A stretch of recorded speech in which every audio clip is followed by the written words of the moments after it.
you logged into MeetEcho? Yes, you're Gori. I was using the full client option.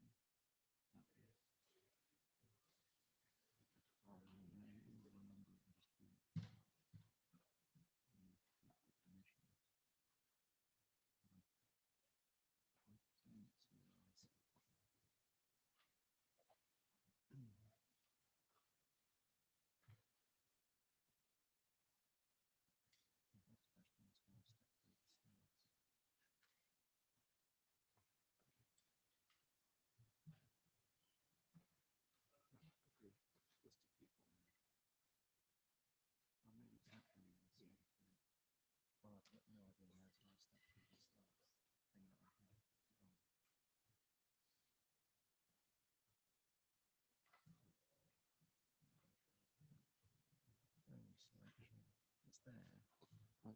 How do I interact? You just click this. Where's your slide gone? It's not there. We'll be with you soon. I don't know. Never had this. What's changed? Close this.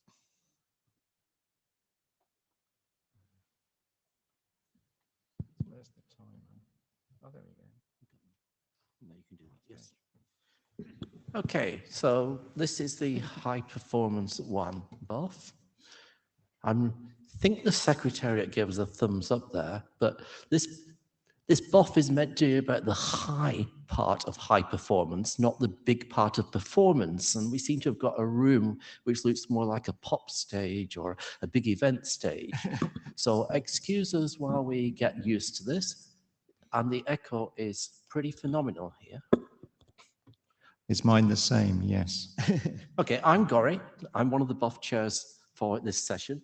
And I'm Tim Chown. I'm the other chair for the BOF. So I think I'll do the first part of the intro and then I'll hand over to Gori. So there was a side meeting in Vancouver for HPWAN, out of which interest evolved. A mailing list was set up, the HPWAN list, which you obviously can join. There's a few dozen people on that and some discussion, and that led to enough impetus to get this BOF together. Just to emphasize, I don't think we said anywhere in the slides, it's not a working group forming BOF. It's just a BOF to look at this area, have a few presentations to introduce the topic, and then have open mic and just see what ultimately, Corey will say more about this in a moment, ultimately what work there might be that can be done in the IETF to improve the situation with this. Before we go on to that, the usual note well. I'm sure you're mainly familiar with it. If you're not, please take a look at that. If you go to the IETF website, there'll be more information about the note well and the sort of terms and conditions of participating in the IETF, if you like. I guess so that comes in two parts, the text and then a lot of documents about complementary things as well around anti-harassment and code of conduct. So please follow those. If we need to say anything here, it's that any contribution that's made to this meeting is considered an IETF contribution. So please read the IPR statement if you're unfamiliar with it. The next part of this, and for a few meetings now, MeetEcho has been the way of sort of controlling who's asking questions in the meeting, allowing remote participation, of course. So if you've got a question, make sure you're on MeetEcho, logged in. The data tracker is working now, and use your raise hand capability there to get into the queue to ask a question. You can't, no longer can you just walk up to the mic and speak. We need help taking notes. I think we have a note taker. Is it Daniel's doing it or someone? Okay, I see a hand up. This is good. There is the notepad / etherpad there for today's session. You can find that from the agenda page. If you want to go to that and help with the note taking, please feel free to do that. It's a collaborative editing tool. And then finally, before I hand over to Gori, just the agenda for this afternoon's session. Gori will do a little bit more about the goals of the BOF and actually what HPWAN is. And then we'll hand into a series of hopefully, well, we'll be quite brutal about it, I think, short presentations. The state-of-the-art congestion control from Michael, who's giving the sort of WIT area perspective, and then 3 sort of use cases, if you like. Google with F and Go, we've got Michal coming in remotely, everyone else is in the room. Myself talking about the CERN experiments from an IE point of view, the public operator, China Mobile, and then a little presentation from Daniel about open issues, and then it's complete open mic. And we'll save a little bit of time at the end just to see what conclusions we have. So at this point, I will hopefully stop this and hand over to Gori. There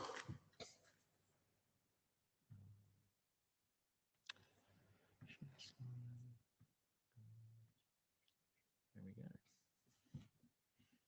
Okay, so what are the goals of the BOF? And what's the definition of HP High Performance WAN? Next slide. Are you doing next slides? Yep.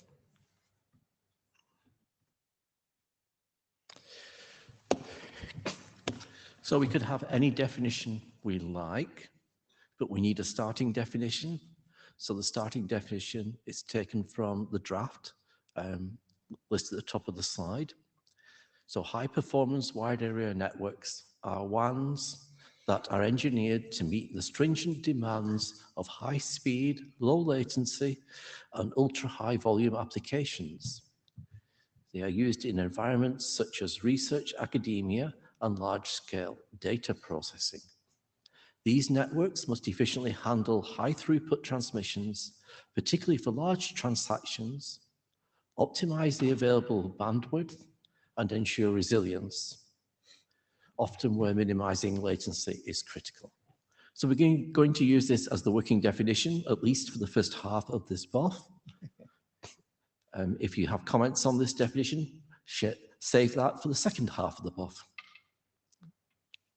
Sorry, I already went on. Cool. Oh, from the BOF request, we set a number of goals. And as we said, this is not a working group forming BOF. It's a BOF to try and identify some items for work in the IETF. If we succeed, then we will take those work items to our area director and we'll try and find a suitable home for them.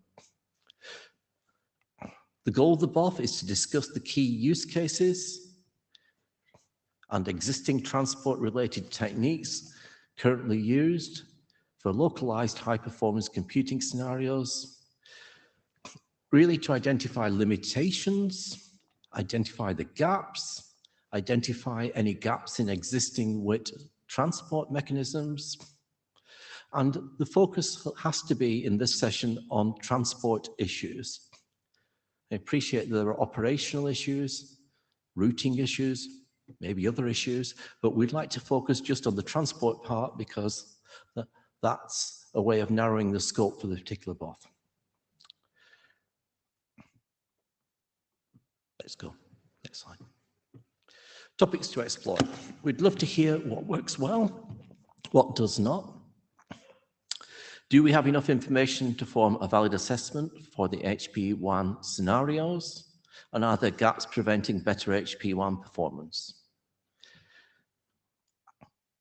And if we get to that and actually identify these gaps, identify where people think the IETF could do some useful work, the next question is always, who has the expertise to work on these topics? And does the IETF need to do it? But we'll save that till later. Next slide, or is that the end? I thought it would be the end, that's good. Next slide will be a set of the first presentations. Does anybody have questions on the chair slides or the agenda that we presented? Or just to emphasize, anything, questions we take till the end of the presentations will basically be clarifications rather than getting into the discussion. Okay, if Michael's here and wants to come up, we'll throw your deck up. We need to save some time to get to the stage. We do have a green room next door. Yep. All right. Is there no circle to stand in or anything? So your clock is running. Okay, it's these occasions that make me think I should be here with my band and not fantastic room. Anyway, this is not really a state-of-the-art overview, as the title suggests. It's more a question of how did we get here, and how is it really in terms of standards. Next, please. Okay, going back to the early 2000s, right? There was a problem with TCP, that it didn't work well with what they called large fat pipes at that time. If you look at these diagrams, you can see if we double the capacity, it's going to take twice the time to ramp up. But in theory, right, the theoretical utilization is the same. Doubling means you get the same area, from 3 CT to 6 CT. So the relative usage is the same in principle. The problem was back then that it's taking much longer to converge. And the next slide, please. We can see this here in the testbed experiment using TCP Reno. This is a 3 gigabit per second, 100 millisecond round trip time case. You see that slow start gets high up to some value, and then you have this very, very, very slow increase starting from a point somewhere, and takes 2 minutes in this test. So this is just very long. If you think 100 millisecond is unrealistically long for anything you want to do, and 3 gigabit per second is maybe too low, just consider 10 milliseconds and 30 gigabit per second. That's the same bandwidth delay product. That's the same scenario really, and what you would get. Next, please. And so as people tried to fix this, they found that, we need something that converges faster. So as a result of this kind of behavior, you have to have a really big transfer to get a reasonable long-term steady state behavior, and you need to have very small packet loss for Reno to work. There was this quote, I don't want to read the whole quote here now. This is from High Speed TCP, a very, very old RFC written by Sally Floyd, where she already found that to get a 10 gig, 100 millisecond steady state throughput, you want to have a packet loss at most every 1.5 hours, 1/2 hours. Next, please. So at that time, many congestion controls were proposed. Some of them were brought to the Internet Congestion Control Research Group, presented there. There was a bit of a competition between different proposals. And one of them at some point became turned on as the default in Linux. It was BIC originally and then replaced by Cubic by the same author. And this turned out to be the thing that we now have in default usage pretty much everywhere. It's the most widely used congestion control mechanism called Cubic. And it looks better, right? It's the same scenario here. We see that something strange happened. It's a case where I would say we got a bit unlucky. There's an overshoot with loss that we couldn't really repair, and we ended up with a pretty low line and towards the right end of the diagram. That, at the last IETF in ICCRG, I gave a presentation of what could happen with slow start overshoot and when we exceed a certain value, and how ISS calculations can sometimes go wrong. It may be that we see something similar here because there's also an exponential increase overshooting. So it may be that effect. I don't know. What matters is that we just were a bit unlucky in that case, but it doesn't normally matter when we get this kind of behavior. We just do the test longer and we get a reasonable average behavior. Next, please. Doing it longer, the problem is, if you look at this diagram, if you zoom into the x-axis, this was already 2 minutes, right? So we have what I would say is realistic conditions for high-speed data transfers today. And when you're unlucky, things play out badly over 2 minutes. And to get something that's a reasonable steady state behavior, well, you run it for half an hour, you send a terabyte, and you're good, So if we even consider only 1 gigabit per second, right? So, that would be already 125 megabyte per second. And for such a 2 minute average, that's 15 gigabyte. If we take 10 times that, if it's 10 gigabit link, then we're talking 150 gigabytes already. We're talking about pretty large amounts of data and for having something like 2 sword teeth, if that's what you want to call them in Cubic. Next, please. That's just to give some numbers to make this even clearer. And given the size of the room, these numbers are maybe even readable.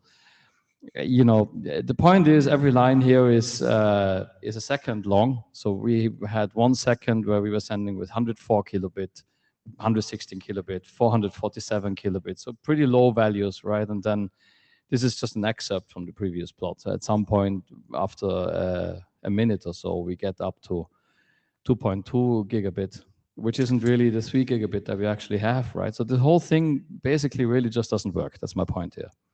Next, please. This is a diagram to the right here that I've taken from one of the drafts that were made for this. I'm not a co-author of that, just a draft that is in this HPWAN BOF, showing that as you know, some loss is being added also, Cubic just doesn't work well at all. It doesn't really scale with the BDP. It reacts very heavily to loss. So to solve this, what we need is a more scalable control, number one. The control should also be a bit more loss tolerant to not overreact that heavily.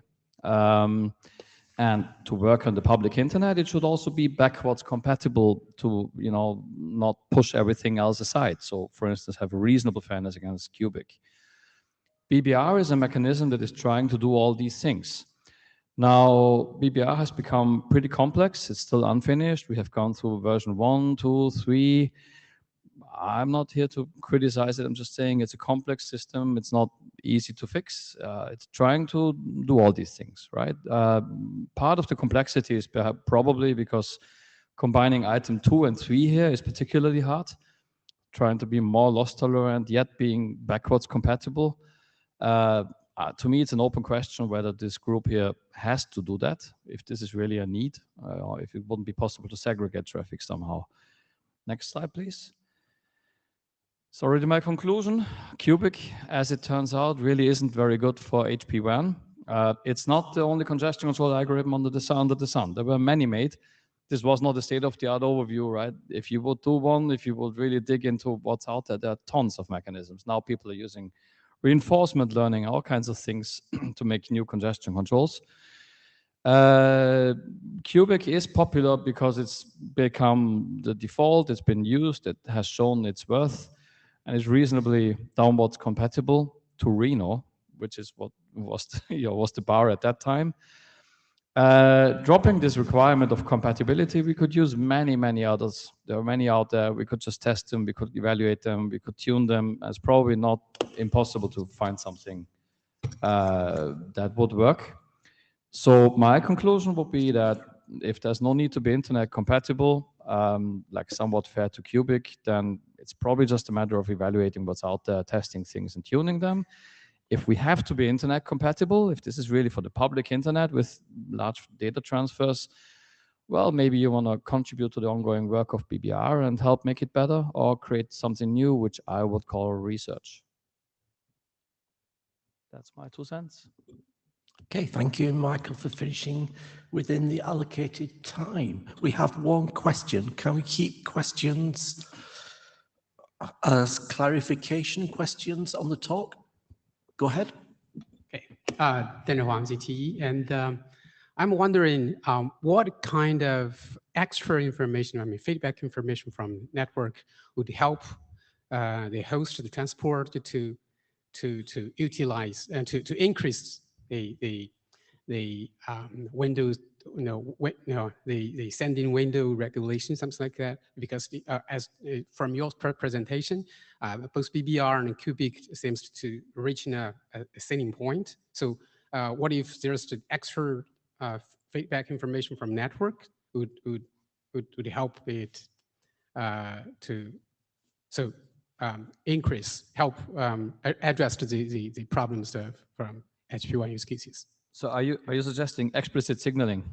Yeah. Yes. Okay. Mm. And you're asking what kind of information that would be? Yeah. I don't think there's a simple answer. There's a variety of mechanisms that have been proposed with a variety of different. Yeah, to be specific. You know, in data centers, now, for example. ECM, to my understanding, the network, the coordination between host and network, it seems to be passive because network simply put some labor and signal to the host. I mean, what kind of, what if we feedback some quantitative information, such as the bandwidth, the capacity, or something like that to the host. Yeah, I think all of these ideas have issues in the public internet that are not easily resolved, as you will see if you go to this CONE working group meeting, I suppose. Probably we can take this offline. It's a longer conversation. Well, we can take it to the discussion Thank you. After the talks. Yeah. So I see we have our remote speaker, Michael, on Hello. And waving, so he can hear me as well. This is even better. I'm presenting the slides here. You can just say next slide and I can advance them if that's simplest. We'll do okay. it. Great. I'll stick a timer up for you that hopefully you can see. And off you go. Thank you. Thank you. Okay, welcome. So I'm going to present our internal system in Google that is used for copying files across the planet, across like undisclosed number of data centers, and this internal service is used by probably most of Google products, you know, and other services.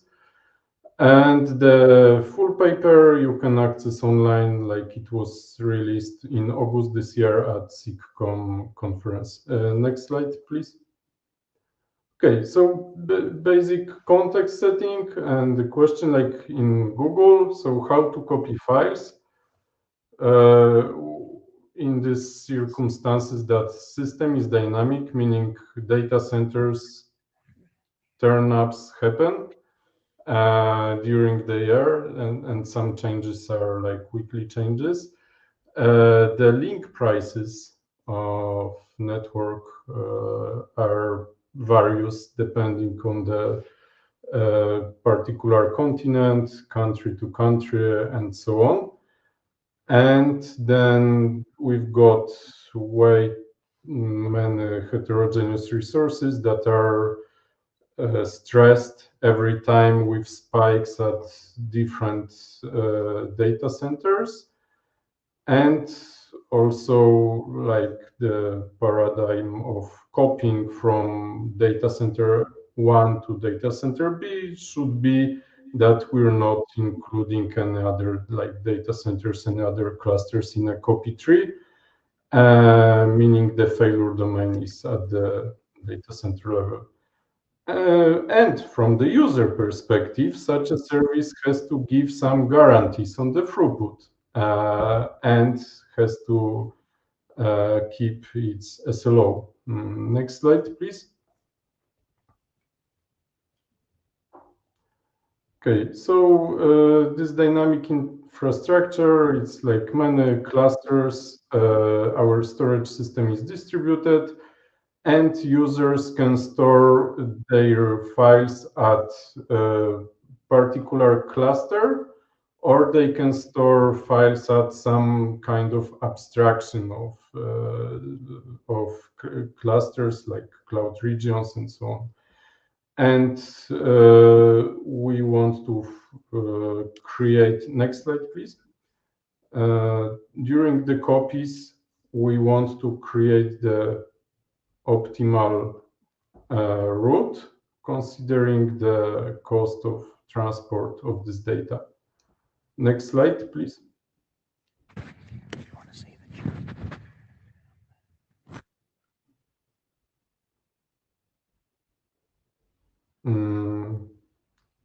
Okay. Are you seeing it okay? Yes, yes, okay. I see it. And then in every data center, basically one file can be stored on many servers that has to be connected. So we pull this data out from the cluster. Next slide, please. Okay, thanks. And in order to create the optimal copying tree, so in a scenario that, for instance, we want to copy from one data center to many others, we're using the price of connections that is updated many times daily. So that we can plan for acceptable SLO of throughput under very cheap network transport. Next slide, please. And in Fingo, basically all of this happens in parallel. We've got billions of files copied daily, and also daily data volume exceeds 1 exabyte. Next slide, please. Okay. And we've got wide spectrum of use cases and users. So some users are very latency sensitive. We can have use cases like database backup and restoration. We can have users with their own scheduling mechanisms, users that replicate the data sets to decrease the read latency, or users who just need some batch copy operation and are fine even with hours of duration for the data copies. And particularly from the resource perspective, including network, we want to copy as fast as possible, giving constant copy time no matter the file size under limited resources. Next slide, please. So that's typical like day with our copy service. We've got spiky loads. This is all aggregated across all users, all data centers. But moving from data center to another, spikes can be even 100 times typical load. Next slide, please. And our basic algorithm to control the throughput is through allocation of workers and their slots that have got some compute power, like memory and CPU. And there are two control loops that adjust number of slots, reacting to performance of read or writes at the storage systems, source and destination, and network congestion. Next slide, please. All of this is without any central element, and we guarantee fairness when the throughput is limited. So users with secured resources, such as network allocation and CPUs and RAM, they will all get fair share of throughput at a particular link or set of links. And when a copy is finished without any central element, the system gives just more throughput because there could be more slots allocated that are on the shared workers, or there could be more network bandwidth allocated to a particular copy. Next slide, please.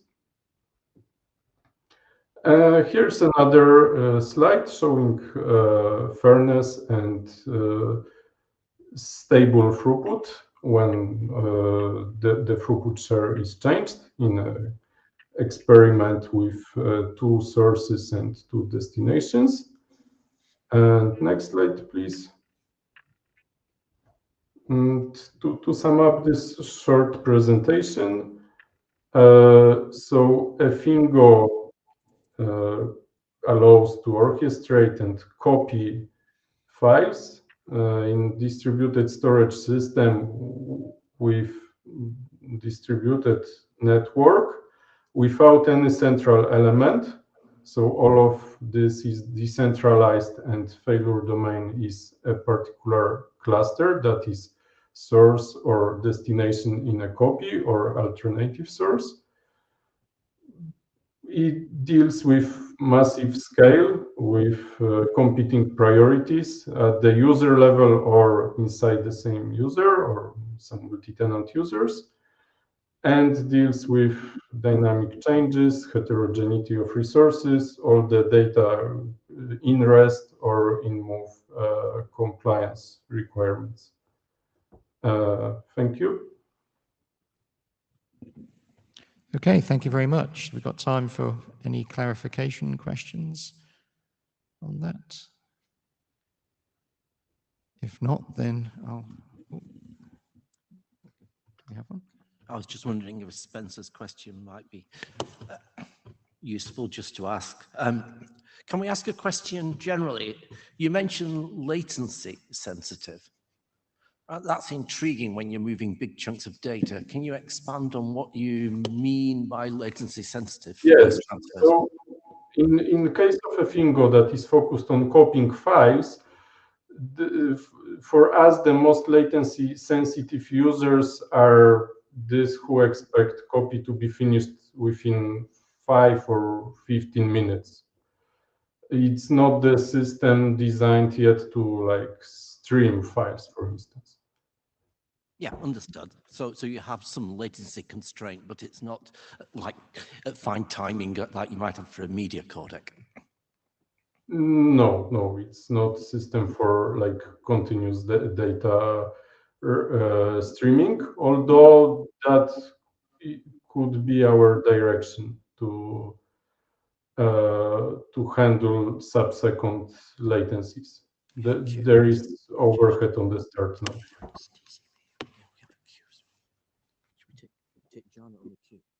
Oh, Johnny, you're next in the queue. Would you like to go ahead? Yep, thanks. Janai, thank you for the presentation. Just a couple of clarification questions. First, does Efingo use BBR or does it use? Yes, it relies on Google services to control the bandwidth allocation, basically. Got it. Second question, does Efingo rely on quality of service in the network, like QoS being implemented in the network? Yeah, so there are different classes of quality of services, and here in case of Efingo, we rely on almost the lowest network class to copy the files, meaning it's still very cheap inside the network. Right, and it's significantly loss tolerant as a result because it's the lowest QoS tier. Is that correct? Yeah, it can deal with the losses. Yeah. Okay, thank you. Thank you. Jordi, we have you as the last person in the queue. Hi, yeah, Jordi from Qualcomm. Just when you talk about fairness, what kind of fairness does it achieve? Is it proportional fairness, maximum fairness? Anything you can say about that? Yeah, so it's basically proportional fairness, but with like maximization of the throughput. So you can look at the paper or in the slides. There are these two experiments that explain what is our algorithm to fairness. Okay, and also, do you do traffic enforcement when entering the network? Do you do some kind of traffic shaping to? So we rely on networking layer for that. So there is bandwidth enforcer inside Google that Efingo communicates with and checks if a particular user on a particular link can send this amount of data. If yes, we continue. But all that is lower than file stripe is controlled by BUI, and Efingo communicates with that service. Okay, thank you. Thank you. Thank you. Thank you for your talk. Tim is up as the next speaker. Hello. Is that on? Oh, yes.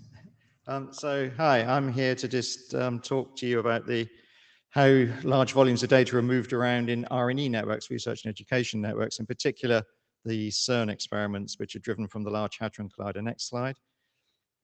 So the Large Hadron Collider has a significant computing infrastructure around the world that's dedicated to taking the data that's coming out of CERN from the various experiments on the collider, and there's a number of those experiments, distributing them, analyzing, doing the computing, and people end up getting Nobel Prizes from discovering stuff from this.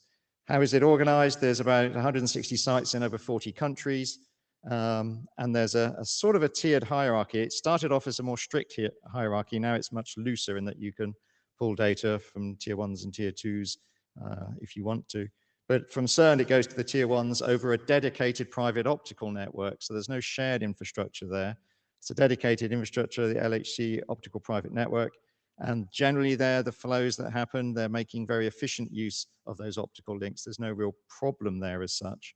However, from the tier 1s to the tier 2s, so for example, in the UK where I'm from, there's one tier 1 RAL, and there's about 20 university sites that are the tier 2s. They generally take from the tier 1s in the UK, but not necessarily. They can take from tier 1s anywhere. Those either use an overlay, a layer 3 overlay network to pull the data, which allows you to have some flexibility in controlling the traffic, steering it, etc.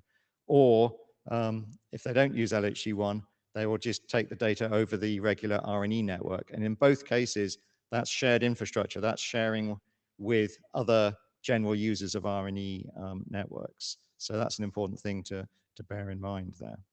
Another thing just to throw in here is that about 90% of the traffic in this whole infrastructure now is IPv6. That'll come up later. Next slide. Just to give you an idea of where these sites are, it's mainly in Europe, and that's obviously where CERN is, in the middle of Europe. But there are, there's one in Australia, there's quite a few in North America, some in South America, but there's 170 sites. It's a big distribution. The other point to bear in note here is that all these transfers are going over that R&E infrastructure. It's like a giant private infrastructure, if you like, the R&E networks. There's nothing really that goes over any of the commercial or public internet as such. It's a bit like Google have their big private network that we just heard about. It's kind of similar, but the difference here, next slide, is that infrastructure is not just one organization. There's 160 university research organizations. There's the National Research and Education Networks that manage the R&E infrastructure. There's a lot of collaboration between different organizations, and that adds a certain amount of complexity to what you're doing, whether it's the network being the NRENs and CERN doing that, whether it's the campus infrastructure, it's campus IT people, or whether it's the WLCG compute and storage infrastructure that's managed by separate staff generally on the campuses. And these all have to work together. I think that's an important point to make, and a difference to what you might hear from Google or Akamai or Facebook if they did a similar talk. Next slide. Another thing that's evolved over the 20 plus years that these experiments have been running, the data is being moved around the R&E infrastructure, is this general principles of how to set up your site network to allow these transfers to happen as efficiently as they possibly can. These aren't things you would standardize in the IETF. They're more about principles, whether these principles are something we want to put in an informational document here, or the IETF aspects of this might be something you want to put in an informational document, just something we could discuss. But it's things like having a local network architecture that optimizes the ability for the packets to come in and out of the network and minimizes the chance of packet loss in and out of the network. So you don't, the last point there, put all the science traffic through a big fat campus firewall that does deep packet inspection. You put it through stateless firewalls where you can trust the traffic more, because it might be in that layer 3 VRF, or it might be that you know the other sites that you're dealing with, so you can control it without doing the type of security defense you would do against general campus traffic. You use the right sort of software tools. Maybe FNGO is something you should look at, but there are other tools, and those are used by this community. The data transfer nodes are very well tuned and spec'd and dedicated to doing those data transfers. And there's also persistent network monitoring that's a very important part of this as well. I'll come on to that again in a moment. But for optimal performance, all those, both ends have to be well configured and follow good principles, as well as the network in between. So just some transport thoughts here. In terms of the movement of the software, it's a little like we heard just now with FNGO. There's essentially an orchestrator and a transfer engine, like have the control plane and the data plane that Michael talked about. Rusio is the orchestrator, the file transfer service, both bits of CERN software that are used widely around this infrastructure to orchestrate movements. Rusio is an intent-based thing. So you can say, I need copies of this in this continent and this continent. There's all sorts of language you can use. And then FTS makes the transfers happen using a variety of different transfer tools. Might be XRootD, it might in the past have been Globus or Grid FTP, those sort of tools. And it will use, by default, many, many, many parallel TCP streams, lots of smaller TCP streams rather than fewer bigger ones. That's a definite property that we've observed on the network. The systems generally use default production Linux CCAs, so you would not see on the WLCG BBRv3 used, for example, because it's generally not in production Linux systems anyway, and it's certainly not the default one. Systems might run with tuned network parameters. Those are the sort of things that can be discussed in groups like ICCG-RG here and CCWG. Those are the sort of things that are of interest to the IETF, how you tune a system to be optimal for a higher RTT path than a within data center path. Those sort of things are possible, but not all the sites follow that.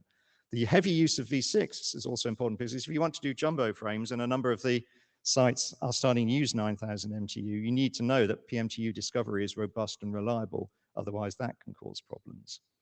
And in terms of the monitoring, we have a tool called PerfSonar. It's open source, deployed at about 200 sites around the WLCG. That allows you to have persistent monitoring, and that shows you can get 20 or 30 gigs single stream intercontinental with the sort of setup and environment that we have. It also lets you test network configurations. You can use PerfSonar to test how a different tuning or a different CCA might work between two servers anywhere on the planet, which is quite handy. But ultimately, it's the application-oriented monitoring that tells you exactly how well things are working. The network is useful to monitor, but disk to disk, including all the I/O, is what really matters. Next slide. So here's an example of a snapshot of the traffic that's going from CERN, the tier 0, out to the tier 1s, the flow profile. The interesting thing here, you might expect that the applications would kind of want to use a small number of very high throughput flows, but if you actually look at what's happening, it's actually a lot of lower throughput flows. So the peak there is actually 100 meg flow. Out to the right hand there, you're looking at 2 to 3 gigabits a second. Part of that is to do with the nature of the data that's being transferred, the files, the file sizes, etc. But it's something also to bear in mind that it's not necessarily testing to see if you can get 50 gig end-to-end intercontinental. It's an interesting thing, but it's not necessarily what this software is doing. Next slide.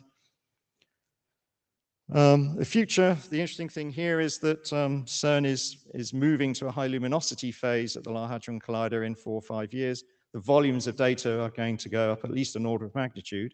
So we'll still be an order of magnitude behind what we saw Google are doing, of course. That's an interesting little perspective there. But it's going to be a significant ramp up in volume. So what the CERN community wants to work out is what it should be doing in terms of the software it uses, the orchestration, the movement of the data, configuration of the network software, exactly the sort of things that we can discuss here. And I think that's what that community can take from this. There's a network working group in WLCG that looks at things coming out of the IETF and other places and tests them, things like higher MTUs, BBRv3, etc., and sees what benefit those can bring. So maybe there's some cooperation that can happen there. Next slide. And just to show you the sort of peak data we're getting between the CERN sites here, it's rather lower than Google, but it's still, for us, impressive. We were getting an aggregate of 2.4 terabits a second during a data challenge that was run in February. That's part of the testing towards this high luminosity phase. That was 25% of that traffic level. So at high luminosity, it's going to be 10 terabits a second of traffic that we need to be able to drive. Next slide. And just a quick snapshot here of PerfSonar. That shows you an example of PerfSonar running between two sites, showing V4 and V6 throughput. Typically, you test the throughput on average every 6 hours or so, and this records that over time. It does loss, latency, path, etc. as well. So it's very useful data to have to analyze things. Here's just a little example of using pScheduler to test different CCAs between two remote points. So this is from a London PerfSonar node to one at CERN. On the left, you can see, oh, hang on. Sorry about On the left, you can see cubic, which is getting under 2 gig a second over that short. Okay, it's one test and it's short. Cubic's getting under 2 gig, and BBR is getting over 10 gig, just as a comparison. And you can do all sorts of other parameters to do testing there. Next slide, which I think is the last. Yeah, so in summary, the WLCG is an infrastructure distributed around the world, running over the RNE networks. Some of it's private from tier 0 to T1. A lot of it is over shared infrastructure with other RNE applications and users. The volumes of data that are being moved around are being moved well enough in that they're being successful. There's a lot of lower throughput flows, an awful lot of low throughput flows rather than a small number of high throughput flows. That's an interesting property of it. Good principles at each end are very important to moving the data around. Some of the potentially beneficial techs are not widely used, like 9000 MTU and BBR v3. That's something that needs to be moved forward. Good monitoring is important to view the characteristics and to test tuning, as I just showed you. And yeah, we need to be ready for this big ramp up that's coming, and that's where the input from this BOF and activities like this could be helpful. Thank you. Thanks, Tim. And we do have some questions. So Rodney, you're in the queue at number 1. Rod Van Meter, KO University. Can you go back to page 7? I tried even downloading the slides and looking at it, but I don't understand what I'm looking at here. I don't know what the x-axis of this means and what the y-axis of this So the y-axis is the number of flows of that size that fit into the band along the x-axis, and the x-axis is the data rate, and because they're scientists, in bytes per second rather than bits per second. So 125,000, I think, is like the most popular one. So if you multiply that by 8, you get the bits per second of however many flows that is on the y-axis that were of that size over the sample period. So okay, so this is telling us that out at the right end, there are a small number of flows that have very high throughput, yes, and at the left end, there are a large number with low throughput. Yeah, yeah. Okay, thank you. So it's just the profile of the traffic and the size of the flows. I thought it was quite interesting. I was kind of expecting it to be more the other way. Thanks.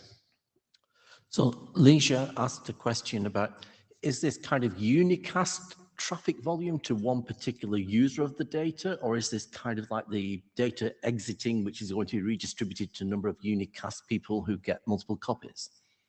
Yeah, so if you're doing an experiment at a university or one of the 160 sites, you can pull the data that you want to work on from anywhere. And generally, the vast majority of sites are tier 2. They would generally pull from the tier 1 in their country or near them, but these days you can just pull from wherever you want to.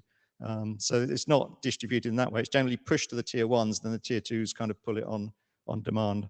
Most of them have got compute. Some of them are just storage, some of them are storage and compute. It's a variety. Okay, Daniel's going to take a question. Please be quick. Yeah. Daniel Huang, CT. So could we safely presume that the data transfer over CERN could be predictable? I mean, in advance, we could know the data volume and the sending rate, something like that. Yeah, so I think you were asking if it's predictable. So yes, and what they're able to do, because they know the experiments that are going to run on the collider, they can do a future look of what's going to happen over the next 5 years, and therefore know what sort of capacity the private optical links need to be for the next 4 or 5 years. So those are kind of over-provisioned, if you like. There won't be congestion because they know the volumes of traffic. That also helps the tier 1s and the tier 2s and the national networks understand what's coming and to be able to build the networks to be of a capacity to be able to handle it. So that's quite an important thing. A lot of other experiments might not be in that position, but the CERN and the WLCG are very good at that. Thanks. No, you've got two more questions, 3 more questions. So the mic queue is closed. Please be brief. Yes, but please go ahead. Yes, TNG, China Mobile here. I think in one slide is showing the performance, like the transport seems you have reached some high performance. Well, in another slide, you give a comparison between the BBR and the Quick. So one is like 10 times more than that. So in terms of the performance for your things, is that in between the Quick and the BBR, or is it better than BBR in your things?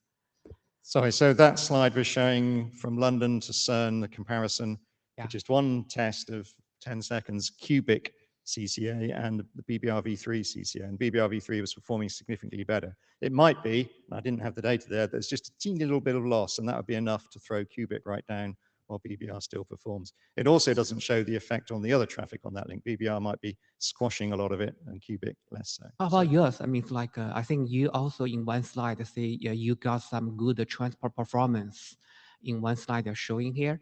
So is that like in between the Cubic and BBR, or is it better, even better? Well, than those BBR? tests, what you see in those tests will depend on what other traffic is on the link. Okay. They're not exclusive links for those tests. It might be low because there's lots of real production traffic there. It's Just competing trying to with. understand part. If you are thinking better than the BBR, so why you want to do something like a standard case? You think it's better already. So I'm struggling to hear the question. I think we can take more of this Yeah, later. let's take it to the end, to the Yep. discussion. So, Jana? Hi, thanks for the presentation, Tim. Just a couple of quick clarification questions. One, you mentioned the application. And I think that's exactly the right approach to use when you're thinking about how to build for these kinds of situations. But do you have applications, do you have multiple metrics that applications often look to optimize? That's a very good question. I don't think so. There's no urgency generally in the moving the data. The data is just moved as it's produced out to the tiers. So FTS, the file transfer service, it will get instructions from Rusio as to where to move the data to, and it will just move it. There are some things in Rusio that let you prioritize, and you can do things like multi-hop Rusio to send it via certain nodes, but generally that's not the case at the moment. So would it be fair to say then that these applications mostly want the network to be used well, rather than have a time deadline by when they want the data? Yeah, I think that's more generally the case. And the second quick question is, do you have, again, QoS bits in the network, and do you use those, quality of service? No, generally not. There's very, very little use of QoS. Generally, the networks are well enough provisioned that there isn't a problem. There is some work just starting at looking at different options for that. But you're not differentiating it's very traffic. minimal at the moment. You're not differentiating traffic into... No, I mean, you can. The stuff that's going over the shared infrastructure, the shared RNA network, if it's in LHC1, that VRF, then you can treat that differently if you choose to as an NREN. I don't know how common that is. In the UK, we don't need to do that because of the nature of our networks. In some other countries, it might be different. Got it. So you could use the fact that it's in a layer 3 VPN to treat it differently. Thank you. Last question. Yeah, we touch on from China Mobile. One quick question. Do you think why the multicast solution in network is useful for your application scenario? Thank you. Did you say multicast? Yeah, multicast. Maybe you. How long have we got? Maybe take that to the end. You're not. But it's a good question. These applications you presented didn't use multicast, though, did they? No, so the clarification is none of them use multicast. It's an interesting question as to whether that might be useful if multiple sites want to use the same data. Okay, thank you. Okay, I'll let Tim get to his seat, and then we'll have the next presenter, and Tim can have a rest from questions.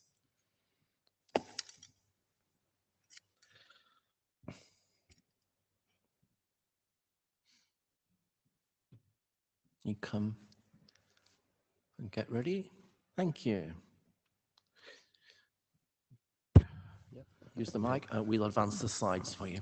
Go ahead. Okay. Hello, everyone. Today I'm going to share some of the experience of China Mobile in providing HPWAN services and transport optimizations. Next slide, please.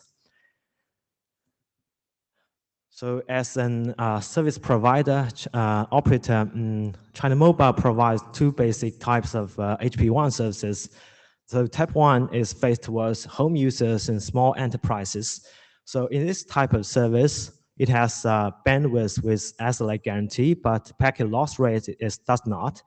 And then the second type of service is faced towards large enterprises, institutes, and colleges. For example, like astronomy data, when it's collected, it will be transmitted over China Mobile Internet Backbone Network and the Cloud Dedicated Network, and then sent to a remote astronomy station, maybe thousands of kilometers away. So in this type of service, both the bandwidth and the packet loss rate as SLA guarantee. So next slide, please. So for both of the services, improving end-to-end data transmission throughput is a primary objective. So from network operator perspective, like China Mobile, so HPWAN services raise technical requirements on network side, endpoint side, and also service operational side. So since system engineering and also service operational optimization might not be within IETF scope, and also there are already some work has been done on network side, like IP flow and bandwidth aggregation or IP network slicing, etc. So from our point, the new design space, especially on protocols existing on endpoint side. Next slide, please. So we first analyze some important factors that may impact the end-to-end transmission throughput. There are some environment-related factors like transmission delay measured in RTT and also packet loss rate. There are some also protocol-related factors like maximum segment size and also sending window. And also worthy of noting that there are some important host-based factors like CPU utilization, PCIe speed, and I/O speed. So based on this, China Mobile chose different transport solutions, the hardware-based solution, also software-based solutions. Next slide, please.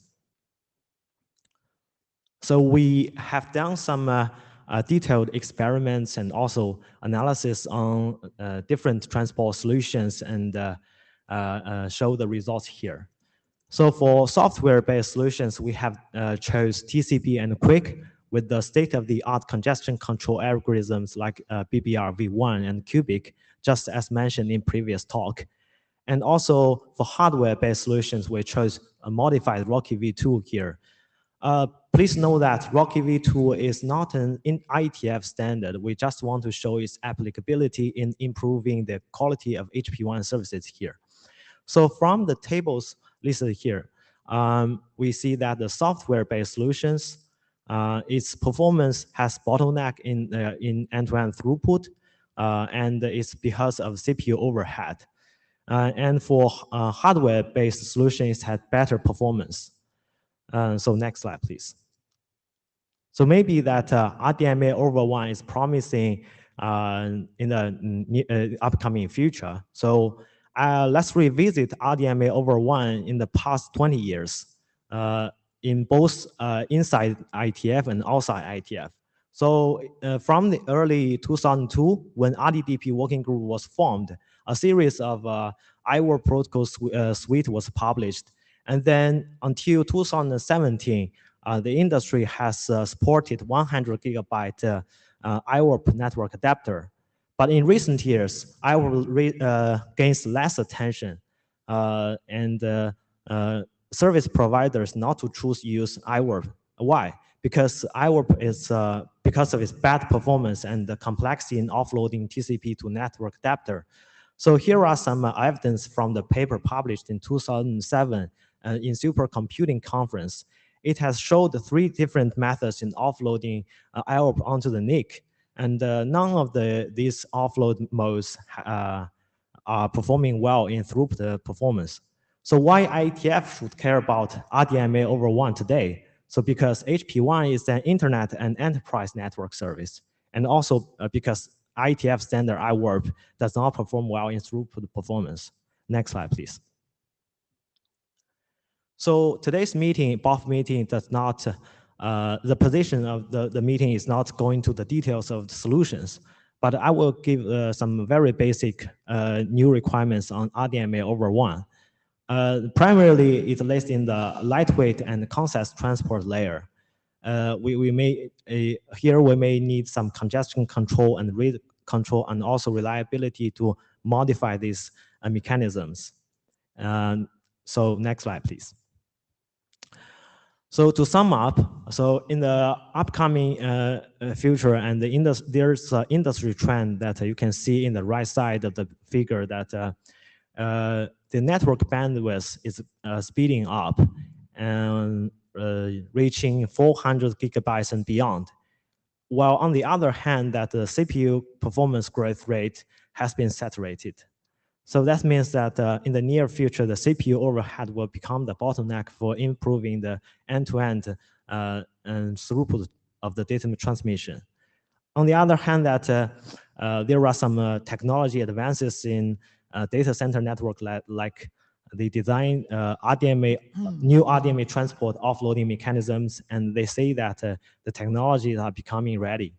So maybe the standardization on RDMA over WAN needs further attention, and maybe it needs considering the emerging HPWAN services in the near future. So thank you.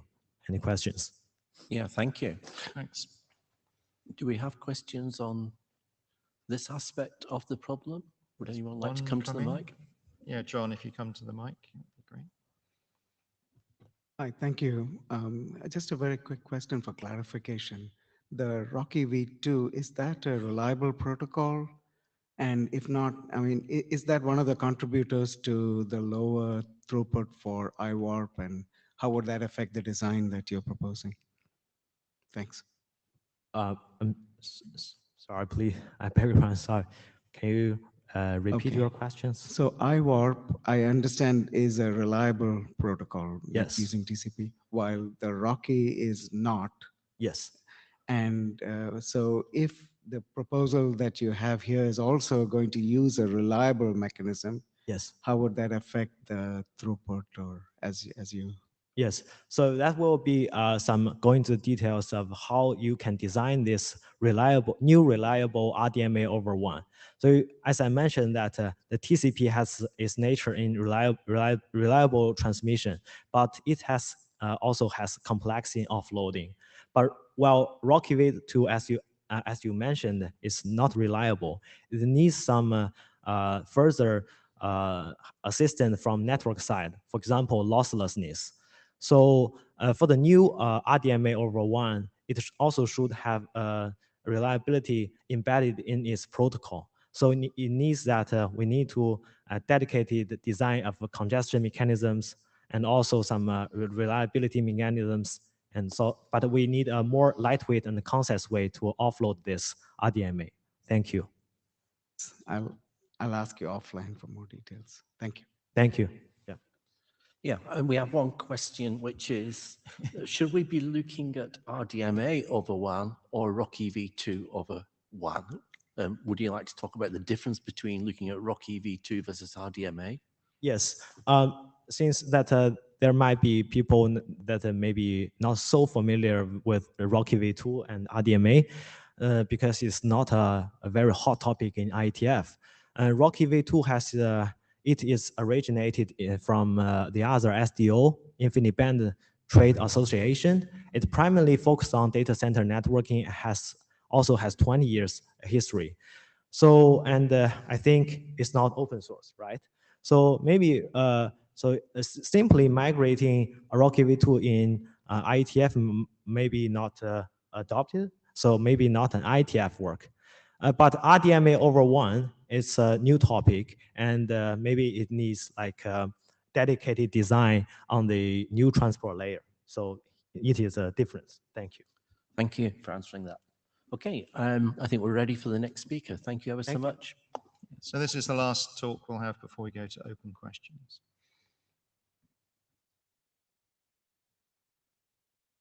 Discussion. Okay, that's good. Good afternoon, everyone. I'm Daniel Huang, CTE. Actually, now I'm going to try to squeeze some time because it seems that we're out of time. Open technical issues for HPWAN BOF. And next slide, please. Next slide, yeah. Actually, my slides are trying to identify a couple of technical issues which is worth being highlighted in this BOF, but I would not dare to say the list will be exhaustive. So, yeah, please correct me if there's something important for HPWAN missed. the number one is actually, I'd like to see the status quo and the potential gaps in terms of the technology.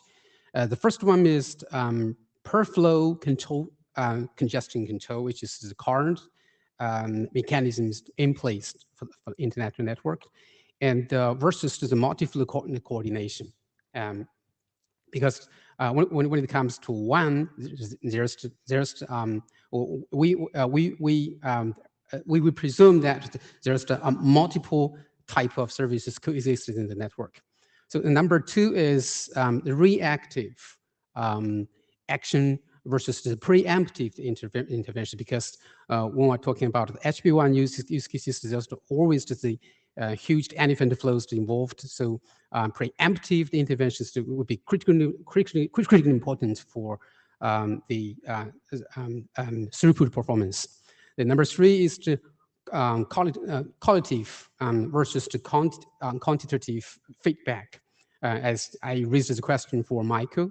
And the number four is the static versus the dynamic services. The scheduling, actually, this it was a statement that was the number two, because we cannot assume always we can make this static scheduling over the public WAN networks. So we have to assume that there's quite dynamic, either from the user requirements as well as the types of services. So below the pictures, I'm trying to highlight the chief bottlenecks in terms of IETF technologies. Number one is the consistent congestion control at the host side is inconsistent with the real network capacity. Number two is when we're talking about the HPWAN, there's the extremely long distance transmission involved. So if we take the end the feedback mechanism, so the feedback would be too slow, it would be too late for the host sending rate regulation. And we're talking about the elephant flows, the huge elephant flows. So when we put into the public WAN, the specific links and the loads could be overwhelmed. And the next one is the in-cost congestion, because there's multiple flows to the single link or the node, which is mastermind of the congestion of the wild area network. Next slide, please. As the previous presenters indicated, in the community, in the IETF community, there's a lot of fantastic works have been done to achieve a good performance from the end, from point perspective, the end-to-end transmission. But there is still significant network capacity exists between what we achieved, like the sawtooth optimized sending rate and the available network capacity. So generally, what we identify from the industry is the 10 to 30% of the network bandwidth utilization. So larger than 50% is expected to satisfy HPWAN effective high throughput requirements with massive data transmission. But however, when it comes to the dedicated network, it could be higher, 70 or even 90% of the bandwidth utilization could be achieved. Next slide, please. As I mentioned in the second slide, when it comes to the long distance transmission over the wild area network, if the sending host reacting simply upon an entire RTT slot of quite long distance, it could be a disaster for the congestion links. So the preemptive practicing and regulation of the service flow would be critically important for this way. Potential ways out. Number one is the in-network prediction of the in-cost bandwidth quotas, etc. So it could be feedback accordingly. The candidate technologies could be the priority flow control per flow mechanism and faster CMP. Next slide, please. It's quantitative congestion feedback. It could be controversial because there will be complexity involved, but when we put the predictability of the HPWAN service flow, volume, rate, and sending into consideration, the cost could be acceptable when it comes to the end of the solutions. So the fine-grained coordination between the host and network, the controller involved the initial sending rate negotiation between the host and network could be helped to avoid the slow start of TCP, the process, which always takes a couple of minutes to reach the plateau. And as the fine-grained available capacity feedback from network, there's two potential ways to do. Number one, I'd like to call it host-friendly. So network could feedback the explicit sending written information to the host.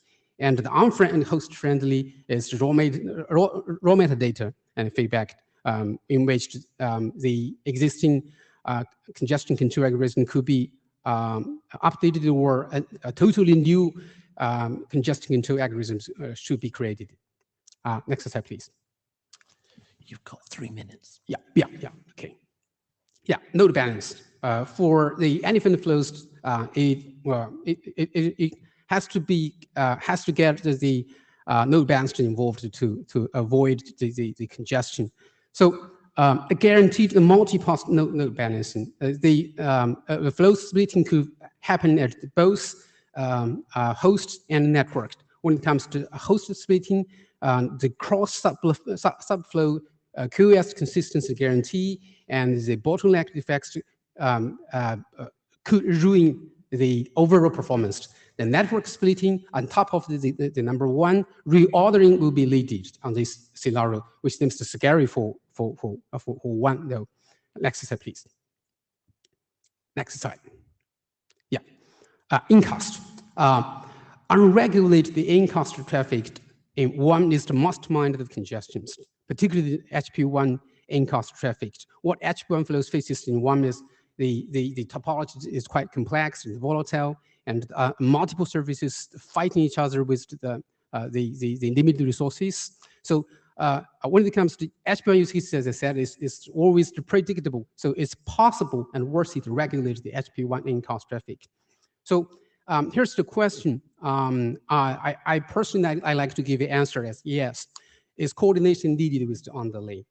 In the event of high volume data transmission, the pass timing, scheduling may be needed, and it would be beneficial for the network to be aware of the bottlenecks with the fine-grained scheduling, and the coordination between the host, ingress, and egress will also be beneficial.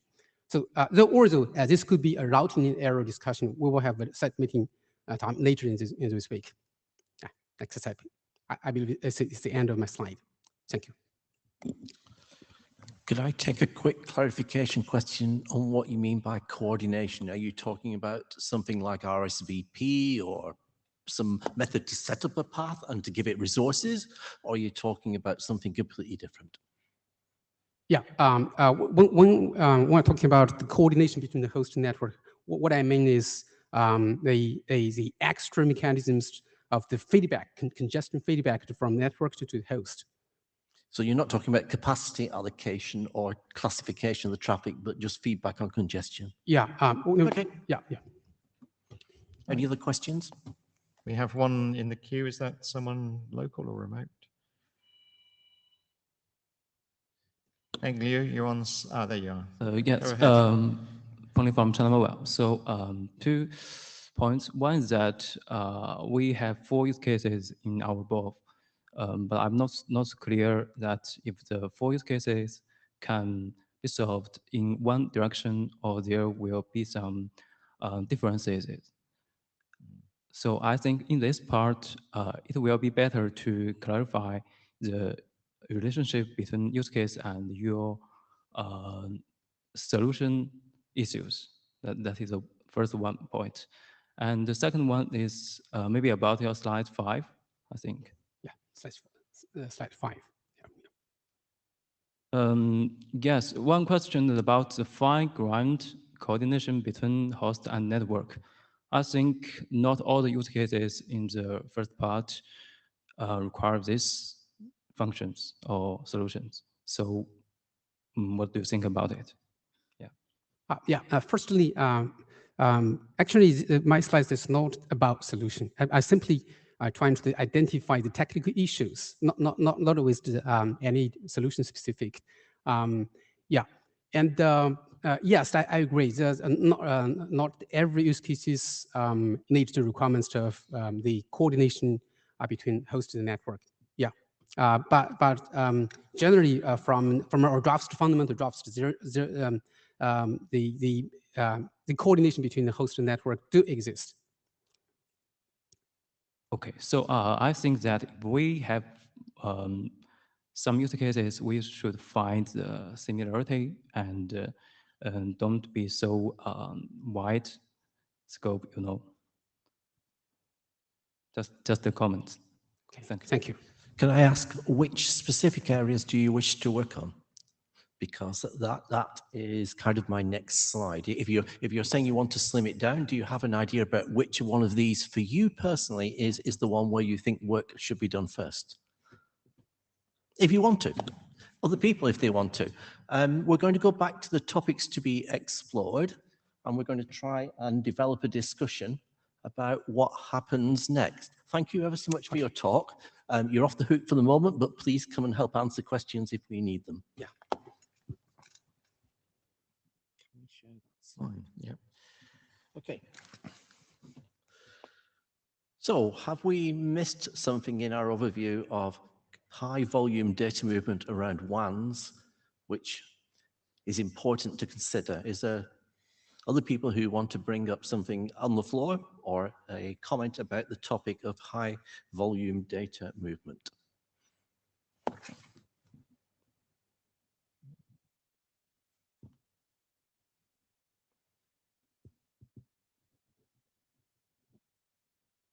Am I using the queue? I suppose to use Meet Echo. You can be in the queue, Jana. We know that you're present. Well, I appreciate that. I'm visible at least. Go ahead. I'm trying to understand it. Well, so Adrian is in queue before me. I'll wait. Oh, you're sitting still. All right. I'm trying to understand where in this space are we? Are we talking about all of these questions? What are we talking about? Are we talking about the transport issues question? Because so maybe I'll just say what I'm thinking. I'd like to understand. I know this is not a working group forming BOF, but as any BOF goes, I'd like to understand what the thrust of it is. Like if there are proponents of work at the IETF, what is the work that they would like to see done? Because I can think about a lot of things. The last presenter in particular pretty much outlined, like, I imagine all transport work under the sun. So I'm trying to imagine what is the scope of this BOF.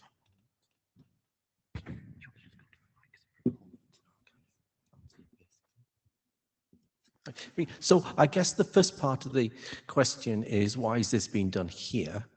And the reason we're having a BOF is because this particular group of subjects clusters around something we haven't traditionally done in the IETF. So the first motivation of the BOF is to bubble this up and create a little bit of discussion around this to try and find out, is there a synergy? It's purposely not working group forming because there is no working group or set of work to do, but there is clearly some work in the protocol design, operations, and probably in new demands emerging in this sector. So what happens next? Does it happen outside of this room? Will it happen at the IETF? I think that's the kind of thing we're trying to exercise at this meeting. I'm not a proponent, I'm speaking as the chair. My colleague here was part of the group that formed this, and you might want to, Tim, do you want to say more about why the proponents brought this here?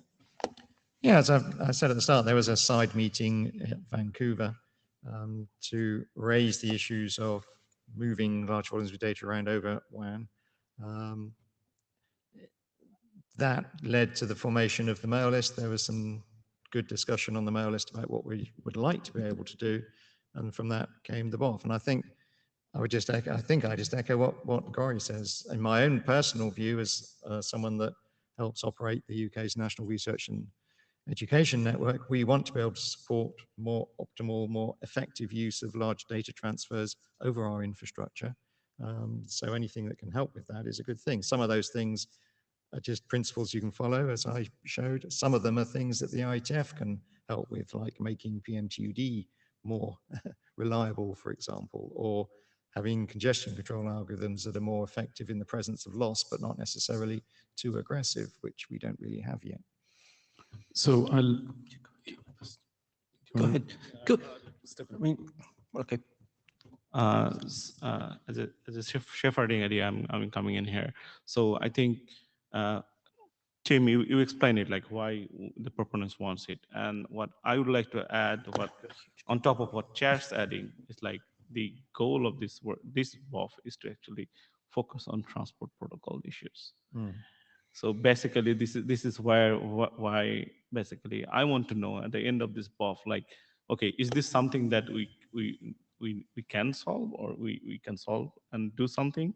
And what are the things that we should do to solve this problem? Because there are some issues out there, right?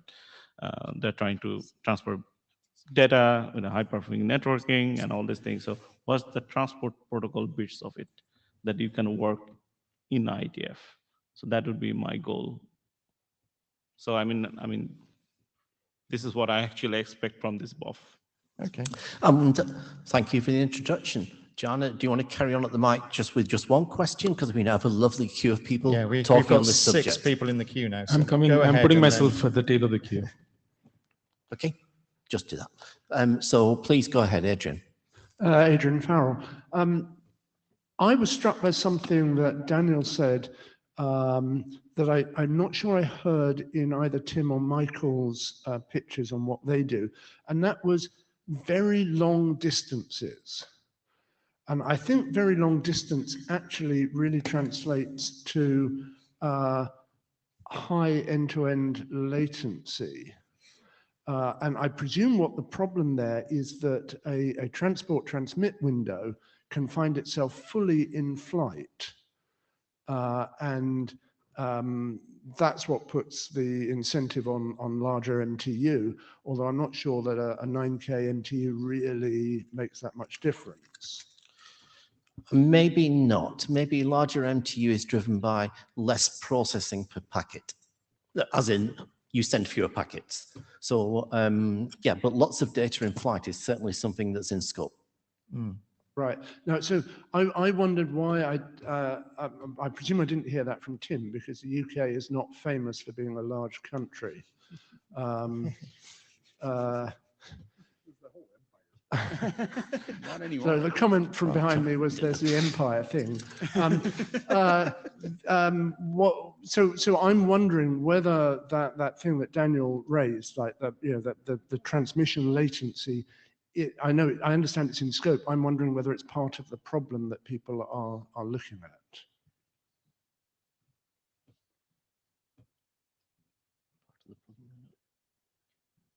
Yeah, in terms of high RTTs, I'll just throw this one up before we take the next one. There is movement from CERN as a tier 0 to a tier 1 on the west coast of the US. So that's probably 120 round trip times, something like that, I would guess.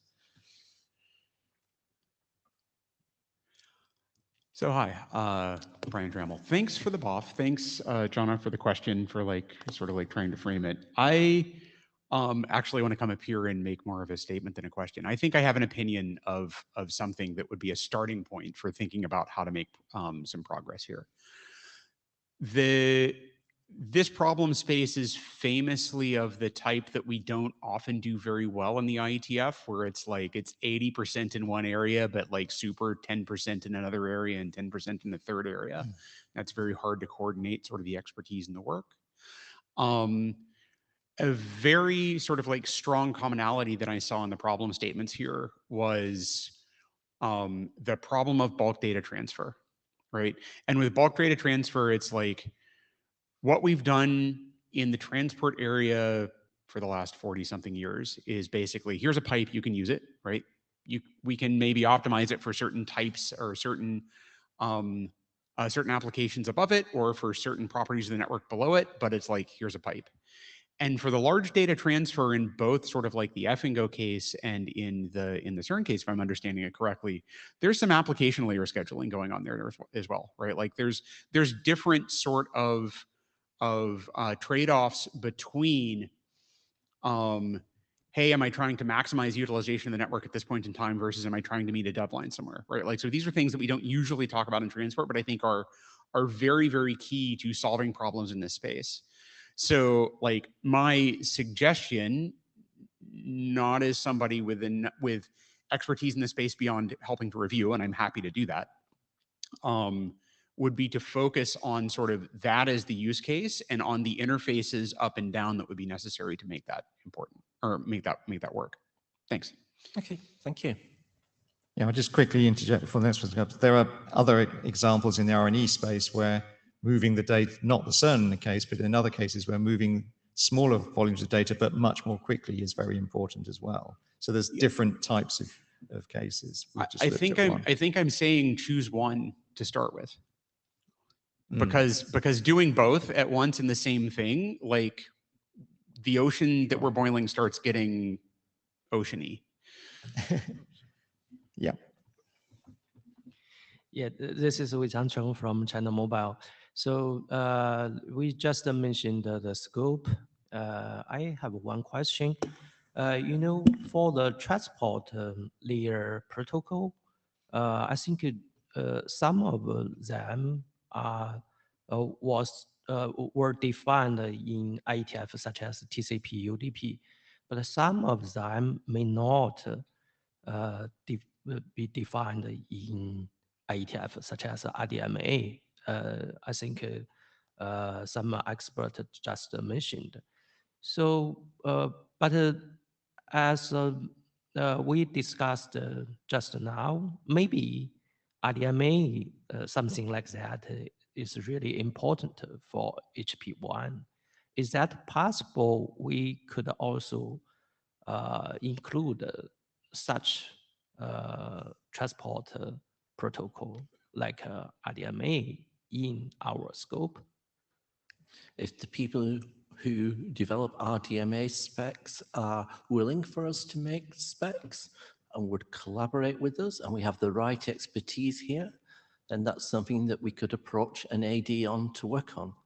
We're certainly not going to develop specs for somebody else that they may or may not accept, because we don't do that. We have to operate with the people who own the specs and develop them. But with their interest, we can work on subjects relating to this. Okay, and I have another comment is that about the scope. We just mentioned the transport layer is very important. But from my point of view, if you want to build a high performance WAN, the network layer is also really important. Maybe you should cross the different layers to set up a system. So maybe we also need include some network layer things in also. Yeah. Okay, so in the IETF transport area, or WIT as we now have it, relates to the transport protocols and the way in which we signal and collaborate with the elements along the path. Not to do routing, not to determine where packets go in particular, but to negotiate QoS, measure capacity, etc. So that bit's already within scope. If you're thinking about alternative ways of routing or routing, as you call it, then that bit is definitely not in scope for the transport area. IETF generally works better if you can carve the problems into smaller pieces so we can get the right expertise on it. It doesn't mean that different pieces of work can't be done in different places. Hi, Rod Van Meter, Keio University. So I'm a board member of the WIDE project in Japan, and I'm not involved in this, but there are a couple of related things I think you might find useful or potential collaboration at. We operate a thing called the Arena Pack, which is the Arterial Research and Education Network in Asia Pacific. And I think links are up in Tokyo, Guam, Philippines, and Indonesia and Singapore at the moment. And partly in conjunction with that, we run an education program called API, the Asia Pacific Internet Engineering Program, where we're teaching people things like internet operations. And my impression is that the network itself is actually a little underutilized. But it might be interesting to develop an educational module that could be done in a day or two or something, that could be done with students who are learning internet operations, and it could potentially be run in that kind of environment for those students. So if anybody's interested in that, you can find me and I can put you in touch with the people who are doing both the education and operations part of that. Could you drop an email to the mailing list with your name so that they know? Will do. Thank you. Okay. So I will make some complimentary comment on the scope and the position of the BOF meeting today. So just like as one of the presenters of the operators, we provide some use cases today, and also some we mentioned about different optimization point, either like in network side, endpoint side, and also like service operational side. Like you can provide agile service provisioning, but today's meeting is more about what transport protocols you want to design. If there was a new design space, or just like many people mentioned about congestion control algorithms, you want to design new algorithms, you maybe go to like there is some research space in ICCRG, or if you want to be standardized and deployment widely in the industry, you might be go to like CCWG, or you want to like design new RDMA over WAN, you might be design this. But I think that overall that many of the comments from people mentioned about like you need cross-layer design, and also you need more application interfaces to be optimized. They are all good, and maybe we can leave them to the side meeting on Thursday, maybe, right? So maybe today's meeting is more on transport optimization, is my point. Thank you. Sure, if people want to pick up on this thread at the side meeting, that would be fine. For this particular BOF, we have a couple more people in line, and we'd love to hear from other people in the room if they have things they wish to say. We have a limited amount of time left, but we still welcome more people to provide input if they have things to say. Go ahead, Jana. Thanks, Gauri. So I'm trying to consolidate all the different things that I've heard, and to me, one of the interesting problems that I've seen, and this is outside of, it wasn't in the presentation, but it was alluded to in one of them at least, was about using split flows and so on. So I'm familiar with at least one large product out there, I think it's from IBM, called Aspera, that does large data transfers over WANs and so on. And one of the things, I know that they use different things, but ultimately splitting flows is a common theme that's used. Despite the fact that this is in the transport area, I don't think that we should limit ourselves to thinking about flows.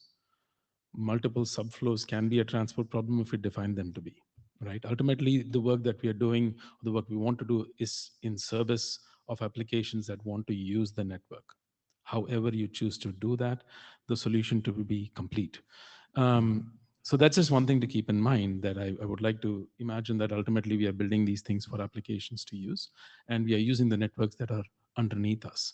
Now, the presentations here talked about many different kinds of networks, different kinds of applications, and so the commonality isn't very clear. But the one thing that is clear to me is that there are gaps here. So to one of the questions that you had there, I think there are gaps. Otherwise, there wouldn't be so much work and so many, individual solutions that people are trying to build. One of the reasons that Cubic sucks in these situations is oftentimes because there aren't deep enough buffers in the network. BBR tries to solve that, but maybe it doesn't work for everyone, and it'd be very interesting to hear from them as to why that doesn't work. For some people, the flow itself is a limitation because of traffic engineering the network, pinning down 4 tuples and not being able to use the network because there aren't enough number of large flows to utilize the network. And so there are definitely gaps there because I know that people are deploying solutions. However, it seems to me that this could benefit from more sort of conversations among these people.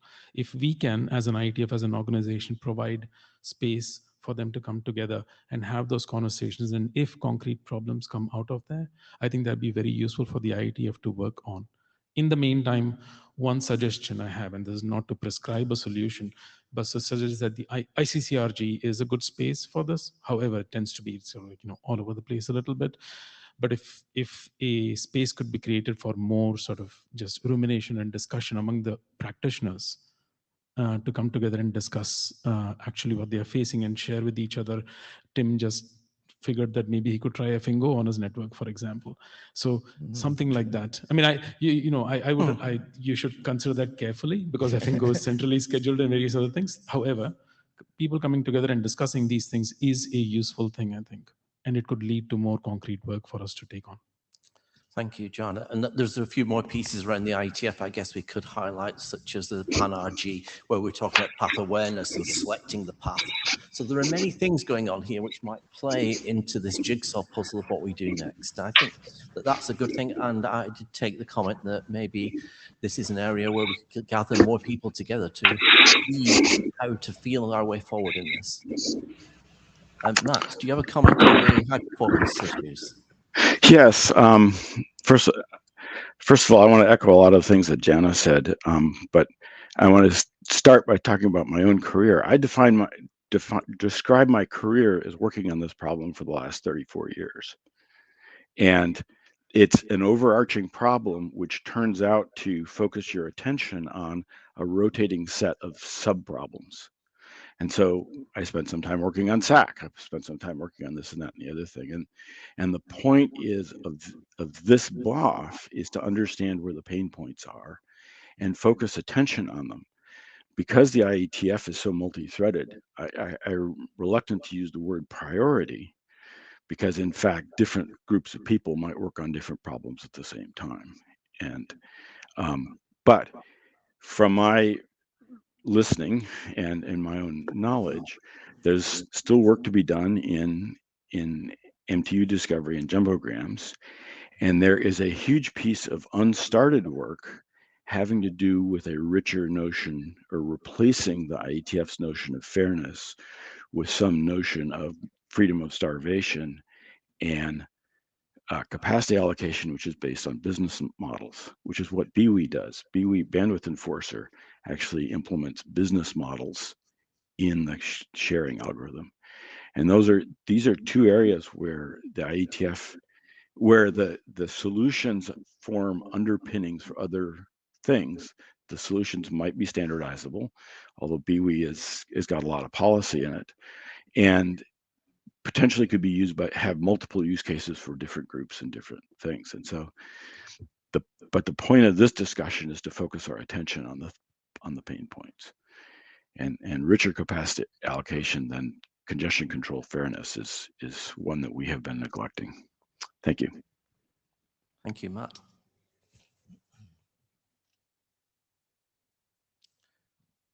Dave. Hi, I'm Dave Plonka, chair of the Measurement Analysis for Protocols Research Group, and I'm mentioning that because my comment is about that. An idea over dinner last night with a friend, we were talking about how do we decide which efforts to pursue in IETF and not, when some people are of the mindset that it shouldn't be here, it's not important enough. And I liked in Tim's presentation that you talked about this crossover from an enterprise or a private network wanting these capabilities to getting to the edge of 160 universities that have a router that's on the commodity big I internet right there too. And I think that's interesting too, as we're talking about considering, is there work here to do? Find the people that have measurements of the problem now that aren't just enterprises and aren't just on private networks. It's neat when IETF protocols work well in those private situations, but we saw, I think we saw in F&Go, Google solving the problem using everything they have at their disposal now, and to a degree, the high energy physics community solving the problem with what they have available now. I wonder if we could take some things like measurement analysis for protocols and not wait till the protocol's done and do the measurements then, but set it up by saying, convincing the people here that if we do make an effort, here's the measurements that these people came with that show that there's a problem now, and just get one of those measurements early so that when we develop something, we can clearly say this helped. Yeah, I think that's what a surprise, the chair of the measurements group asking for measurements. And you're absolutely right. And I think one of the things I showed I tried to hint at my talk, is there is this measurement infrastructure as part of the WLC, this perf sonar software. And it's very good in that you can run remote tests from your own server between two other remote servers with different tuning, different congestion control algorithms, different pacing, different window sizes, different MTU, or at least MSS, and observe the effect and measure those and run those over a period of time, not just snapshots. So we could gather that sort of information and maybe take it to MapRG or ICC-RG for further discussion. I think that would be very interesting. I guess a plea to any people with researchers or students out there, go sit and look at this. Yep. Okay. So as I think Matt, a previous comment from Matt is very useful because mentioned about the today's talk, what's the pain points in designing new transport solutions. He mentioned about like fairness, about like the MTUs and also other transport related problems. And one more thing that it reminds me that need to be mentioned about is the CPU overhead, because we did some experiments on software-based solutions like TCP plus BBR and also like Quick plus PBR. So please refer to the test results in our draft, because we see that many of these tests show that there will be a CPU overhead and bottleneck when you use these state-of-the-art congestion control algorithms. So when we foresee in the near future that when the Ethernet bandwidth will be approaching like 400 gigabytes and even 800 gigabytes era, but CPU performance, it will have a bottleneck and will be saturated. So my point is that CPU overhead will be one of the key pain points when you want to design a new transport solution. And thank you. Just want to make such comment. Thank you. Thank you. Hi, I'm Nick Braulio with ESNet. I just wanted to sort of follow up to what Dave said about the measurement stuff and plug perf sonar, which Tim, you obviously already did, but I was already standing up here. Sorry. So no, that's fine. I think, within ESNet, we're one of the providers that moves around a lot of the data that Tim was referencing from the Large Hadron Collider. We've been doing large HPWAN stuff for quite a while, and we have a team that's sort of dedicated to performance that I think would probably be interested, especially in the things that you mentioned, Dave. So we should probably follow up and have a conversation about that, because I think there might be some fruitful results coming out of that set of conversations. Thanks, Nick. Daniel Huang, ZTE. My suggestion is would better to take end-to-end perspective when we're talking about a scope and the problems, the issues in HPWAN.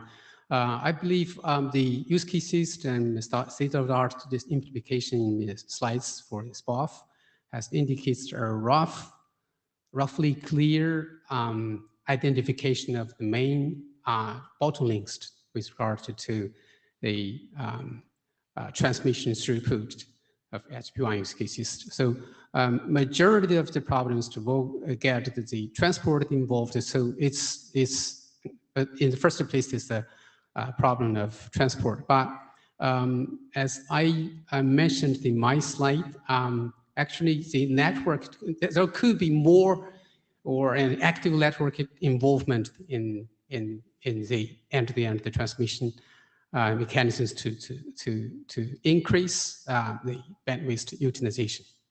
Thank you. So just following up on that from the front, are these topics that you could bring data to ICC-RG on? Will you have prototype developments and research projects that will produce data which we can share at ICC-RG? Is this going to be useful? Yeah, I believe it's going to be useful, but from my point of view, it's not simply about the control, congestion control algorithms. There's some kind of TE scheduling from network involved. So it's not simply congestion controls. Sure. Mm. ICCRG can look at things which have congestion controllers working across networks. So if those networks do smart things underneath, that might also possibly be of interest. So yeah, I'd encourage you to think about contributing there. Yeah. And the other thing that just before Dan comes in is there are certainly things that are more generally applicable to any scenario, and those that are applicable to those with over a WAN, over a particularly high RTT. Maybe we should tease those out a little bit more separately rather than looking at ingest and problems that are general to transport rather than problems that are specific to WAN. That's just a thought anyway. Dan, over to you. Daniel King, hi. So just sort of following up with another Daniel and his comments there. We know that the BOF is focused on sort of application transport, and there is clearly some discussion around congestion management and sort of tweaking various transport protocol mechanisms for high volume data and potentially sort of longer RTTs. We have some time on Thursday that we've kind of put in the agenda. Daniel mentioned a side meeting. It's not a side meeting. It's I think a 1 hour discussion scheduled for Thursday, I think at 12 o'clock. I'd be keen to separate some of the discussion that we've had today and use that time slot to look at the implications or potential cooperation with the routing layer, whether that's looking at some of the multipath aspects or checking the amount of available bandwidth or scheduling of services, you know, potentially high volume data services. So we don't kind of boil the ocean with the transport discussion by trying to blend in routing at this point. Checking available bandwidth might well be considered transport. But yes, go ahead, talk about these things and we'll separate them out, please. Okay. Okay, we have, well, we set aside about 10 minutes at the end just to try and wrap up. We're getting close to that point. Are there any final comments anyone wants to make before we do that? Oh, hang on, there's an activity in the queue. Should we let that person? Yeah. You know, things like just observing today's the session to me is like, you know, it seems very, instead of converge, it's kind of a more divergent, kind of like the measurement, the ICCRG, and then the RDMA, all kind of things together here. My understanding is we do have a problem on HPWAN here, but you know, the things like to something like the way forward of my suggestion is like to make it more focused. Because look at the, I think the team's presentation, it has very good things, but it's like it combined or integrated solutions, making use all kind of things together. And then for the Google's one, it's like more, it's like well, my understanding is the high level part, and it does have it achieves a lot of good things, but not on the some way that can be standardized. This is the IETF, the SDO. So we want to standardize.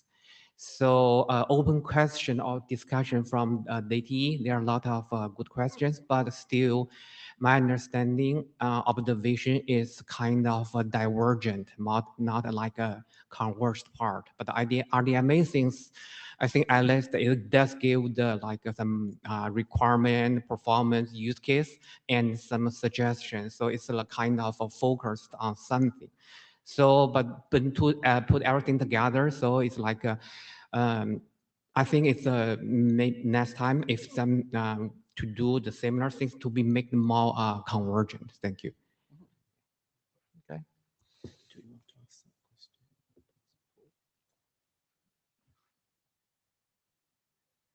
Yeah. Now we just got to figure out how to do that. So I think we'd like to try taking a quick poll of the room. We're not going to ask a difficult question, but we'd love to ask this question. I can't talk and do the poll at the same time. Poll of the virtual room as well, so, via Meet Echo. There we go. Do people think this topic, that's HPWAN, is a topic where the IETF could make a contribution? And I'm thinking here, when we make the poll question, it's something that might happen in the next one or two IETF cycles. Is this a topic where we're ready to do something? Do people have energy? Vote yes if you think it's something we should do. Vote yes if you think it's something where there's energy, where you could contribute. And you can vote no if you think this is really something where it is just not ready for the IETF to do some work in any way. It's not working group forming, it's just asking about the topic. So please go ahead, we'll close the poll in just a minute. Well, at least this isn't one of those ones where no opinion wins. This is encouraging. There's an obvious follow-up question to this, though. There is.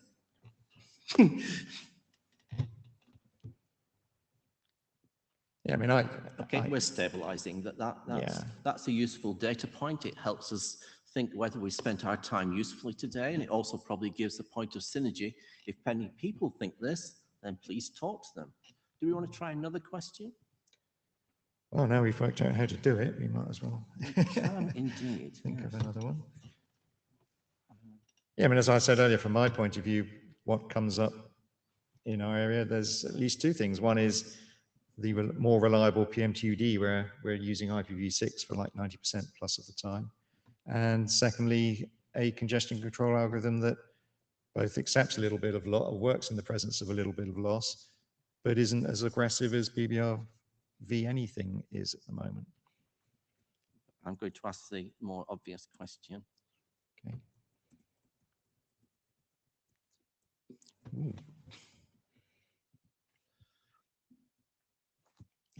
If you thought it was a good idea for the IETF to do it, is it something that you would like to contribute to? I mean, there could be many people in the room or on this meet-echo session who think it's a good thing to do, but would rather someone else did it. So if you think you would like to contribute, or you think you can be you, your team, a student, someone you pay, whatever.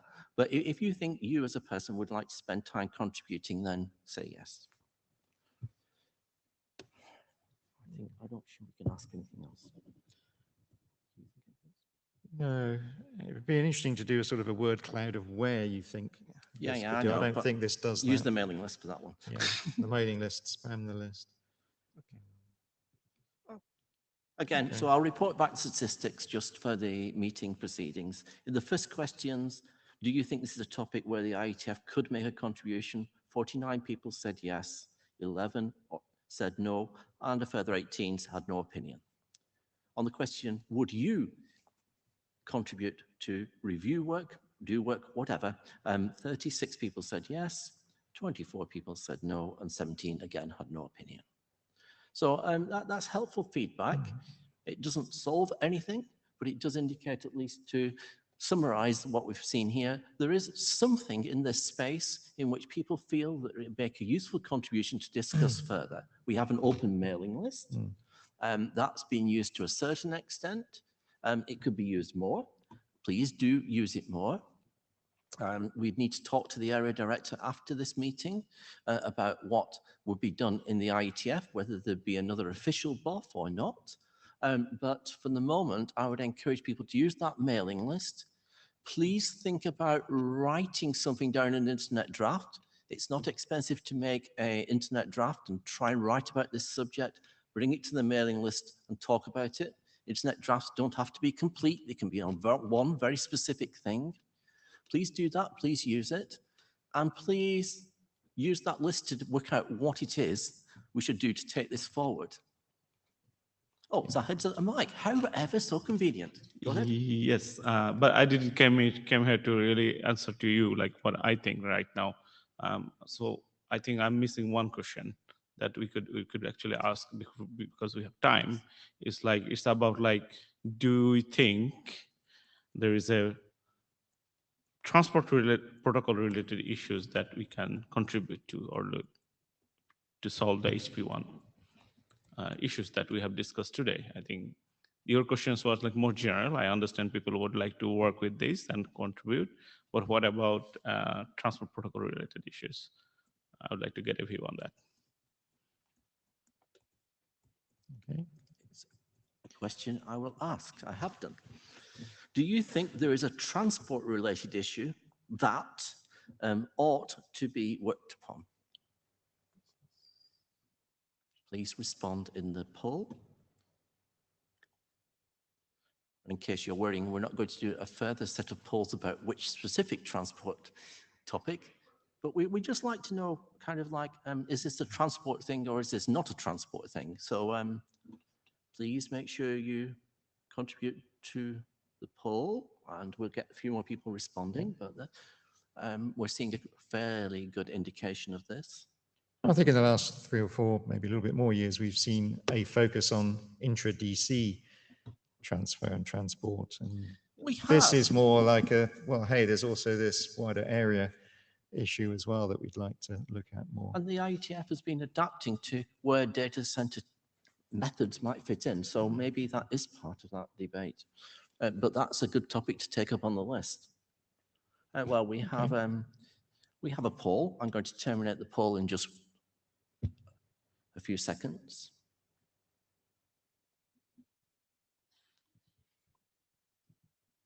And the answer to the poll was, do you think there is a transport-related issue that ought to be worked upon? 57 people said yes. So it's a perception that of the things we talked about, some of those issues were transport-related. 9 people said no, for whatever reason. Again, use the mailing list to discuss why. And 7 people had no opinion at this moment. I think that's a helpful poll. It provides some sense of the room. And oh, you want to do one more? You really want to do one more poll? It's a yes. We're going to do one more, and then we are going to free you to get your break and go to the next meeting. And Tim's going to ask.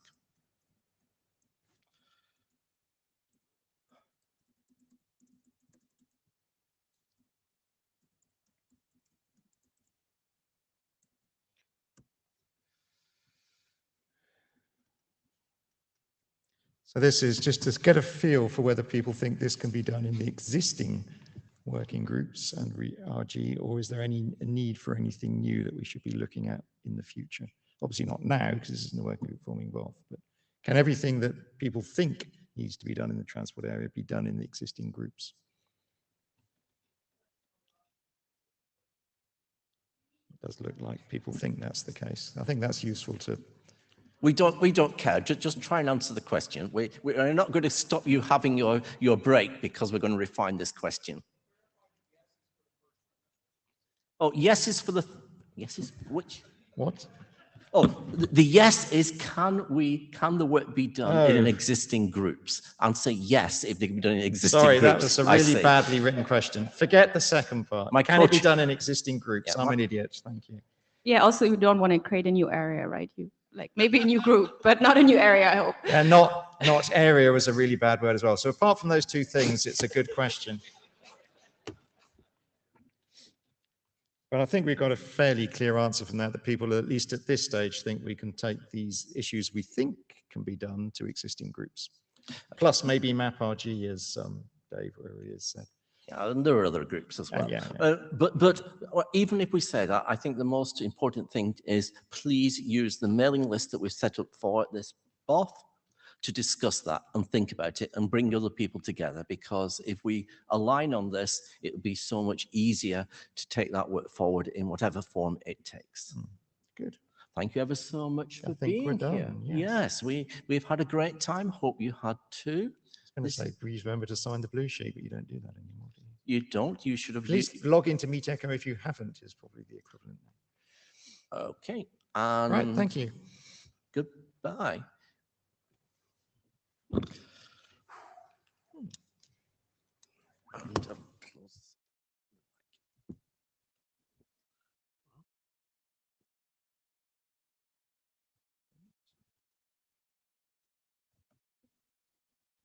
they turn the lights down so we can see. Oh, that's beautiful. Oh. Like we're being grilled. I don't know why that's needed. Unfortunately, it's because of the contrast level in where they are, where we are. For the video stream as well. And yeah, I mean, it looks terrible here, but what we've done is dim the auditorium slightly, so it kind of really really gets you, doesn't it? And it'll be much less if you were standing up. But that's the way it is. Like that. Oh, I think that went quite well. There's consensus that there might be something to be done. We're just not quite clear what it is that people think to be done, but they do think there's something. So that's something to pursue on the list, I think. I think that was the nature of the book. Okay. Yeah.